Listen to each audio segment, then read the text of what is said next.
우리 교회에서 한 1km 정도 떨어진 곳에 살고 있는 성도님이 한 분 계십니다. 댁에서 예배당까지 걸어오시는데 예전에 60대 밑에 50대까지는 25분 걸렸는데 지금은 한 40분 이상이 걸린다고 해요. 그래서 주일 예배만 참석을 하시는데 40분을 걸어서 예배당 마당에 도착하시면 이분이 성경에 있는 모습이에요. 전에는 수요일도 오시고 금요일도 오셨어요. 그런데 이제 밤에 시간이 너무 많이 걸리니까 수요일, 금요일은 못 오시고 주일만 오니까 하나님께 죄송해요. 그러니까 마당에 들어서면 아버지 죄송합니다. 오늘만 왔습니다. 그렇지만 감사합니다. 마당에서 고백을 하고 예배당 안으로 들어오세요. 제가 신방 갔을 때 저한테 해주신 말씀이에요. 이 성도님은 예수님을 믿는 사람이 남을 이겨서 마음 아프게 하고 남의 돈을 가져오는 것을 옳지 않다라고 생각을 합니다. 무슨 말이냐면 경로당에서 심심풀이 화투를 치시잖아요, 여러분. 내가 저 사람 돈을 따. 그럼 저 사람 마음이 아플 거야. 그거는 예수 믿는 사람이 해서는 안 될 일이야. 그래서 그렇게 화투를 한번 같이 치자고 하는데 안 쳐요. 왜? 네 마음 내가 아프게 하면 그거는 예수 믿는 내가 부끄러운 모습이야. 정말 순수한 믿음 아니에요? 그리스도인으로서의 품위를 지키기 위해서 최선을 다해서 사는 성도님이십니다. 요즘 제가 거듭남에 대해 자주 설교하는데 신방을 하면서 이분이 예수님을 믿고 거듭나서 하나님 나라 백성이 된 그리스도인의 모습을 가지고 있다. 너무 아름답게 보였어요. 그런데 그렇게 순수하고 모범적인 신앙을 가진 이 성도님은 아주 어렸을 때에 부모님이 돌아가셨습니다. 그렇게 고아로 살다가 결혼을 하셨는데 남편도 빨리 돌아가셨습니다. 고아에서 과부가 되었습니다. 혼자서 이런 자녀를 키우느라 고달픈 인생을 평생 사셨습니다. 시골 출신이라 광주에서는 의지할 것 없는 나그네로 평생을 사셨습니다.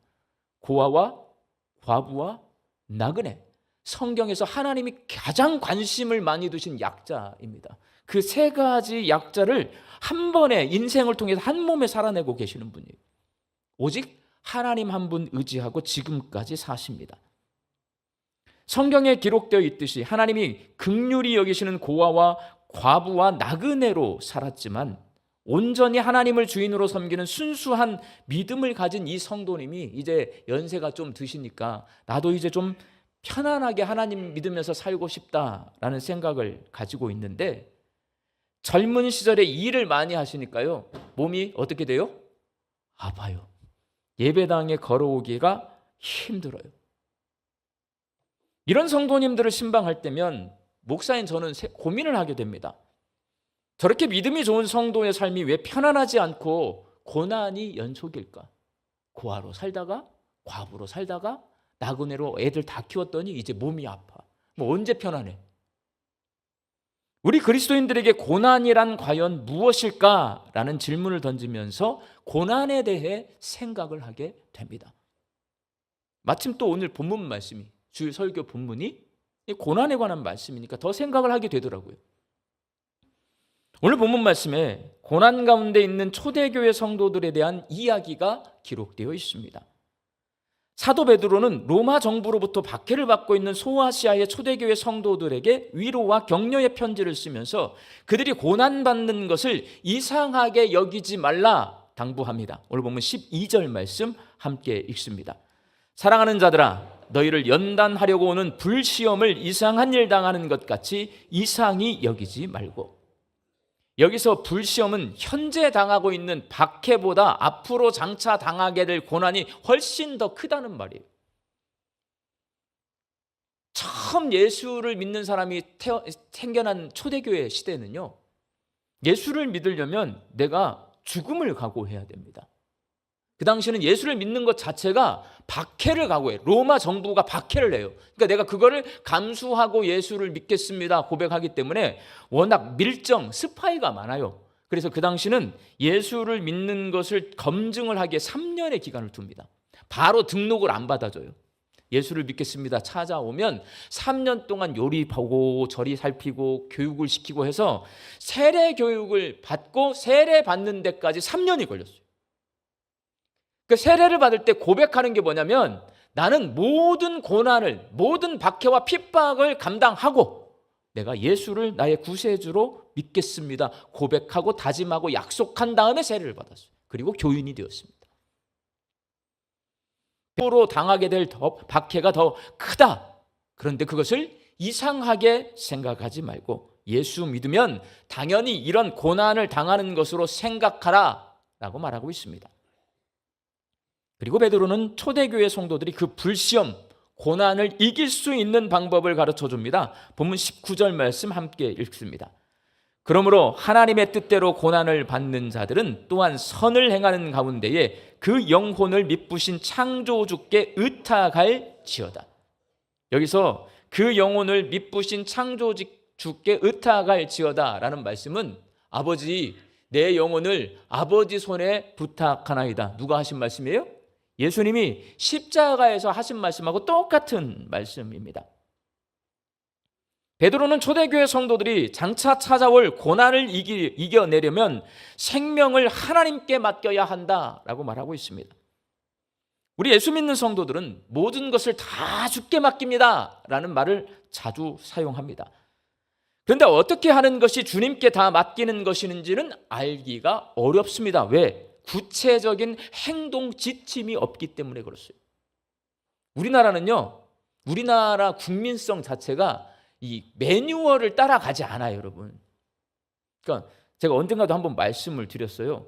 유튜브를 보는데 우리나라 사람들이 얼마나 이 누군가 제품을 만들면 제품 매뉴얼이란 게 있잖아요. 그걸 다 어기면서 신박하게 창조적으로 사용하는지가 유튜브에 많이 나와 있는데 그 중에 하나가 뭔지 아세요?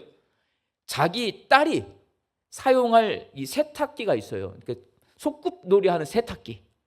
그게 이제 다이소에서 파는데 그걸 아빠가 사가지고 왔어요. 그럼 애가 세탁 그 소꿉놀이 하는데 써야 되잖아요. 거기에다가 소주하고 맥주를 섞어서 마시면 맛있다 해가지고 어른들이 그 세탁기를 사서 세탁기인데 이 장난감 세탁기인데 거기다 소주와 맥주를 넣어서 섞어 먹는 용도로 사용하는데 전 세계에 이런 나라는 우리나라밖에 없대요.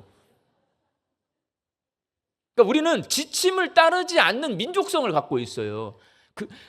보면 왜 꼭 그렇게만 사용해야 돼? 이런단 말이에요. 그러다 보니까요, 지침에 대해서 약해요. 사업을 하다가 실패를 하면 빚을 지게 됩니다. 고난이 찾아온 거잖아요. 부도났으니까. 사업 실패로 내 마음이 엄청 고통스러우면요, 다 주님 앞에 엎드려요. 하나님 나 어떻게 해야 돼요? 살려주세요.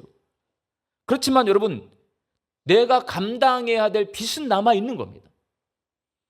이럴 때 모든 것을 다 주께 맡긴다라고 마음 먹고 다짐한다고 해서 모든 게 다 해결되지 않아요. 빚은 갚아야 될 거 아니에요. 어떻게든 빚을 갚아야 하는데 주님께 다 맡겼으니 하나님께서 다 알아서 해주세요. 이거는요, 직무유기입니다. 그렇다면 어떻게 하는 것이 주께 맡기는 것일까? 네로 황제의 박해 가운데 있는 초대교회 성도들이 나 주님께 다 맡깁니다. 박해는 오거든요. 그러면 어떻게 하는 것이 주께 맡기는 것인가? 오늘 본문 말씀에서 베드로는 내게 고난이 찾아왔을 때 주께 맡기는 것은 두 가지예요. 회개하거나 인내해야 된대. 너 주께 맡기냐? 그럼 너 회개해야 돼. 너 주께 맡겼냐? 그럼 너 인내해야 된다. 모든 것을 다 주께 맡긴다는 말은 나는 아무 일도 안 할 테니 하나님이 다 알아서 해결해 달라는 말이 아니라 하나님이 결정하시는 대로 따르겠습니다. 이게 주께 맡깁니다. 내가 다 맡깁니다, 하나님. 그거는 하나님이 알아서 해주세요가 아니고요. 하나님이 결정하시면 하나님의 결정대로 내가 따르겠습니다. 베드로는 성도들에게 찾아오는 고난에는 두 가지 종류가 있다고 가르쳐 줍니다. 첫 번째는 내가 욕심부리고 죄를 지어서 찾아오는 고난입니다. 오늘 보면 15절 말씀 같이 읽습니다.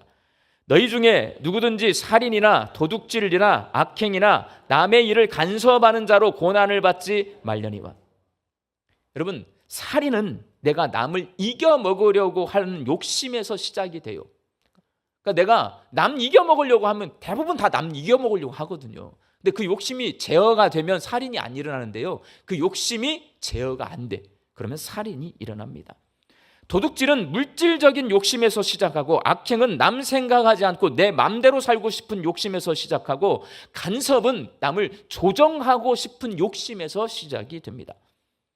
이렇게 욕심 부리고 죄 지으면 하나님께 징계를 받아 고난을 당하게 되어 있습니다. 우리는 죄 짓고 멀쩡하게 잘 먹고 잘 사는 사람들이 있는 것처럼 보이지만 여러분, 그렇지 않습니다. 정의롭고 공의로우신 하나님은 사람이 욕심 부리고 죄를 지으면 반드시 죄값을 묻습니다. 그게 심판하시는 하나님이에요. 그게 성경에 기록되어 있는 하나님의 모습입니다. 사람이 눈으로 보는데 한계가 있어서 다 못 볼 뿐이지, 죄 짓는 사람은 모두 하나님의 심판을 받도록 되어 있습니다. 그러니 예수 믿는 성도는 내가 욕심을 부리거나 죄를 지어서 고난 당하면 될까요? 안 될까요? 안 되는 거예요, 여러분. 이 고난은 우리는 안 당해야 되는 거예요. 그런데 예수 믿는 성도도 연약한 사람이기에 살다 보면 욕심을 부리고 죄를 지어서 고난에 처할 때가 있습니다. 그때는 어떻게 해야 돼요? 죄를 지었으니 회개하고 하나님께 용서를 구해야 합니다. 이런 경우 주께 맡기겠다라는 말, 내가 죄 지었을 때 내가 주께 맡기겠습니다라는 말은 하나님이 딱 결정을 내려주셔서 너 죄 졌어? 너 죄인인지 알아? 그럼 회개해. 회개하는 겁니다. 이에 대한 예를 세리장 삭개오가 정확하게 보여줍니다. 예수님을 구세주로 영접한 삭개오는 자기의 전 재산 절반을 가난한 사람들에게 나눠주고, 자기가 남의 것을 빼앗은 일이 있으면 4배로 갚겠다고 고백하고 실천에 옮깁니다. 이것이 회개입니다. 회개는 잘못했다고 말만 하는 것이 아니라 잘못된 부분을 반성하고 사죄하는 것이 회개입니다.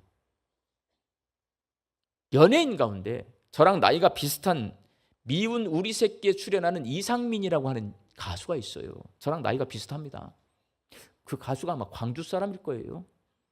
그가 가수 활동과 연예 기획사로 한참 잘 나가던 2005년에 부도가 납니다.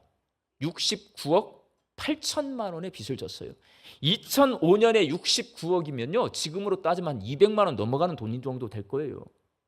2005년부터 2019년까지 14년 동안 이 빚을 모두 갚았습니다. 이게 바로 회개입니다. 빚을 모두 갚는 것도 훌륭하지만 빚을 갚기 위해 월세를 살고 한눈 팔지 않고 방송 활동에만 집중하면서 자기 반성과 사죄의 삶을 살았다는 것이 더 훌륭합니다. 그 친구가 예수를 믿는지 안 믿는지는 모르겠지만 그게 회개예요, 여러분. 하나님 앞에서.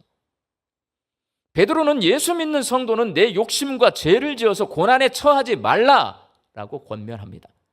만일 예수 믿는 성도가 욕심 부리고 죄를 지어서 고난에 처했다면 모든 것을 다 주님께 맡기고 회개하고 용서를 구해야 합니다. 그게 주께 맡기는 거예요.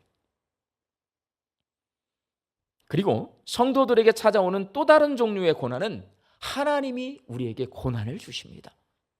베드로는 이 고난을 그리스도의 고난, 그리스도인으로 받는 고난, 하나님의 뜻대로 받는 고난이라고 다양한 말로 말합니다. 이렇게 하나님이 성도를 훈련시켜서 신앙을 성장시키거나 하나님의 뜻을 이루기 위해서 성도가 고난을 감수하게 하시는 경우가 있어요. 하나님이 고난을 주셨을 때 성도는 인내해야 합니다. 견뎌야 돼요. 이런 경우 성도가 인내함으로 고난을 견뎌내는 것이 주께 모든 것을 맡기는 거예요. 근데 우리는 대부분 하나님이 고난을 딱 주잖아요. 하나님 죽었어요. 하나님 나 이거 고난해서 빨리 나 평안하게 해주세요. 이렇게 기도하잖아요. 그러지 말라는 거예요. 하나님이 이 고난을 나에게 주셨으면 그 고난을 내가 이겨내야 돼요. 하나님 견디게 해주세요. 이기고 성장하게 해주세요. 이렇게 기도하셔야 돼요. 우리 교회 중고등부 학생들이 유럽 비전 트립을 가면 2차 세계대전 당시 독일인들이 유대인들을 학살했던 장소 폴란드의 아우슈비츠 수용소를 방문합니다. 그 아우슈비츠 수용소에 수용되었던 어린 소년이 자기 유대인 엄마와 함께 독가스실을 향해서 걸어가면서 저기 들어가면 죽는다는 걸 다 알아요. 그러니까 엄마와 어린 아들이 이제 자기 차례가 돼서 걸어가는 거예요, 거기로. 그러면서 엄마한테 묻습니다. 엄마, 하나님은 정말 계실까요? 그때 유대인 엄마가 아들에게 대답합니다. 하나님은 우리와 함께 걸어가고 계셔. 저 독가스실에 있는 사람들과도 함께 계셔. 하나님은 계셔 라고 대답하고 독가스실로 들어갔어요. 세상에 쉬운 고난은 하나도 없습니다. 고난이 찾아오면 몸도 마음도 힘들어집니다.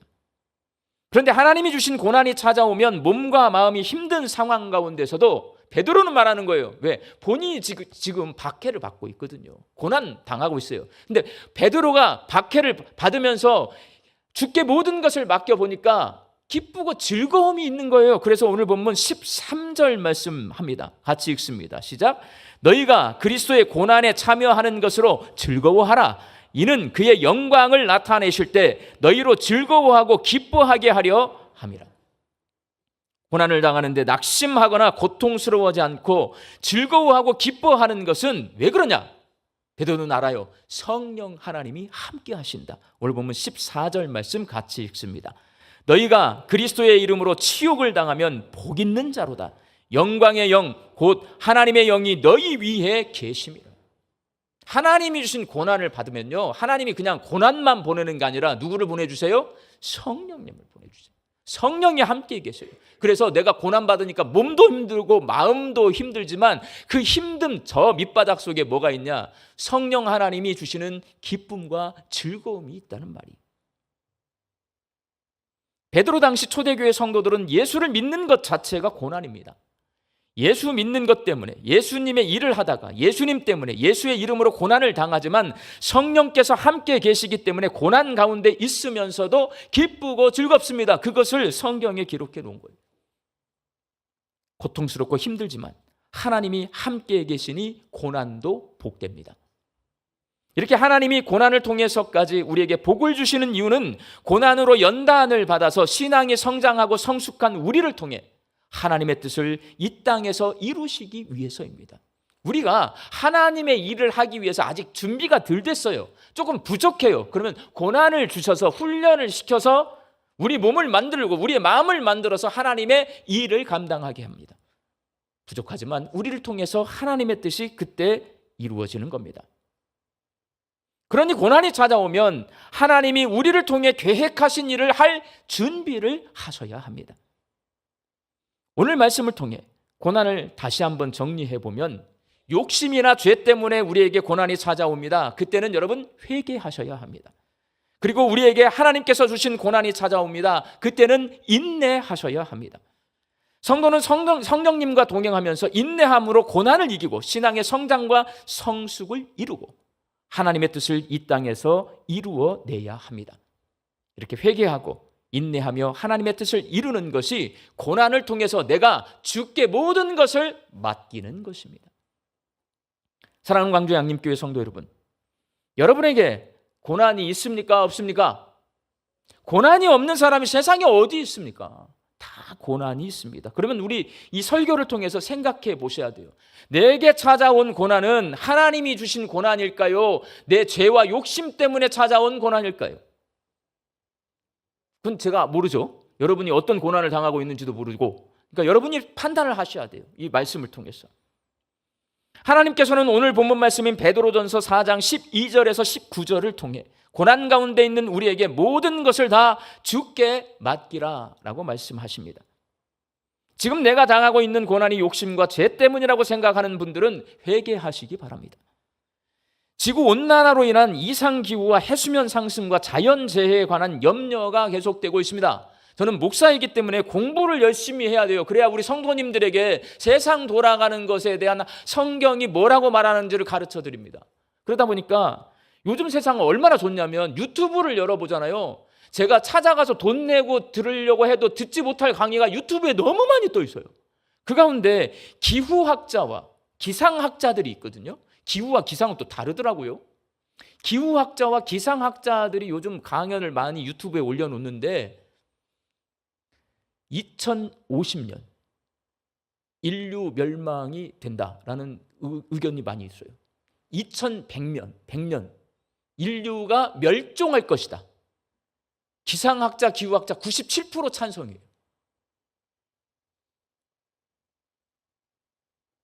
자연재해와 지금 이상기후가 계속되잖아요. 근데 우리는 잘 모르잖아요. 조금 달라졌다만 알아요. 근데 여러분 뉴스를 가만히 보면 인도의 50도 이상의 날씨가 한 달 내내 계속이 돼서 수돗물을 트면 뜨거운 물이 나서 손을 댈 정도로 계속돼요. 그럼 그게 남의 나라 이야기 같죠. 그 기상학자와 기후학자 우리나라 사람들이에요. 우리나라도 언제든지 그렇게 될 수 있다. 코로나보다 훨씬 더 강력한 바이러스들이 앞으로 반드시 올 거다라고 말을 한단 말이에요, 여러분. 그런 강의를 듣고 있으면 무섭습니다. 근데 그게 우리가 지금 살고 있는 현실 세계 속에 올해 일어날지 내일 일어날지 모르는 그런 이야기예요. 여기서 벗어나려면 발전소 멈추고 자동차를 멈추고 공장을 멈춰야 하는데 그렇게 할 수 있어요, 없어요? 이게 안 된단 말이에요. 물건은 만들어서 사용해야 우리가 편리하고 돈도 벌어야 되기 때문에 공장도 발전소도 멈출 수가 없어요. 이게 인간이 만들어 놓은 세상입니다. 근데 여러분, 발전소를 돌리려면 나무를 이 석탄을 캐내려면 또 나무를 베야 되고 막 이런 일들을 하거든요. 자연이 파괴가 돼요. 근데 이 자연 환경은 성경은 누가 만들어 놓으셨다고 해요? 하나님이 만들어 놓은 세상이에요. 근데 사람이 내가 편리하고자 그것을 파괴하는데 사람이 그렇게 파괴하다 보니까 내가 죽게 생겼는데 그걸 못 멈춘단 말이에요. 사람은. 저와 여러분은 어떻게든 삽니다. 2050년까지 정도만 살면 됐어요, 여러분. 근데 우리 자녀들과 우리 손자, 손녀들은 어떻게 해야 돼요? 그러니 삭개오처럼 과감하게 결단하는 것이 회개예요. 조금 불편하게, 조금 가난하게 살아야 지구가 살고 나도 살고 우리 자녀와 손자가 삽니다. 다 늦었다고 그래요. 그러니까 여러분 우리 현실입니다. 여기 70대 이상 어른들은 조금 괜찮으신데 저처럼 50대는 심각하게 받아들이셔야 돼요. 우리 현실. 우리가 저는 제일 걱정이 뭔지 아세요? 요즘 비가 많이 왔을 때 우리 교회 지하로 물이 차지 않게 하려면 이게 차단하는 게 여러 개 있어요. 시설이. 그래 요즘 쿠팡을 봅니다. 우리 교회 물을 안 들어가려면 차단막을, 홍수가 나지 않도록 차단막을 사야 되겠다라는 마음을 해요. 왜? 집중호우 200mm가 내리면 서울 시내 지하철이 다 잠겨서 지하철을 타고 가던 사람 다 죽는다라고 기상학자들은 경고해요. 하루에 200mm가 내리면. 근데 내리거든요, 여러분. 언제 내릴지 몰라서 그런지 내린단 말이에요. 그럼 광주에 200mm가 내리면 우리 교회는 물이 잠깁니다. 제가 조사해봤어요. 우리 교회는 바로 물에 잠겨요. 교회를 지켜야 될 거 아니에요. 비닐로 쌀까요?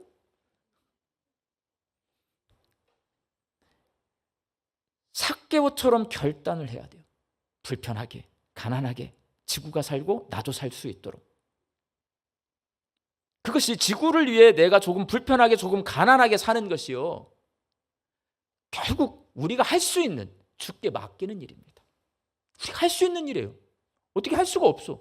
그러니까 인간은 참 연약한 것 같아요. 파괴를 했는데 이 자연 환경을 다시 되살려 놓을 수가 없어요. 참 미련한 것 같아요. 그러니까 우리 예수 믿는 사람은 보여줘야 돼요. 좀 불편하게 사는 것, 조금 가난하게 살 준비를 해서 예수를 안 믿는 사람들에게 보여줘야 돼. 그래야 그 사람들이 따라와요. 그래야 이 지구가 삽니다. 그리고 지금 내가 당하고 있는 고난이 하나님이 주신 고난이라고 생각하는 분들은 성령께서 나와 함께 하심을 확인하며 인내함으로 고난을 이기셔야 합니다. 그리고 기쁘고 즐거워하며 하나님의 일을 감당해야 합니다. 신앙생활 열심히 해도요, 고난은 찾아옵니다. 그러면 이게 하나님이 주신 고난이다, 인내하셔야 돼요. 우리 광주 양림교회 성도들이 욕심과 죄 때문에 찾아온 고난은 회개함으로 이겨내고 하나님이 주신 고난은 인내함으로 이겨내시기 바랍니다.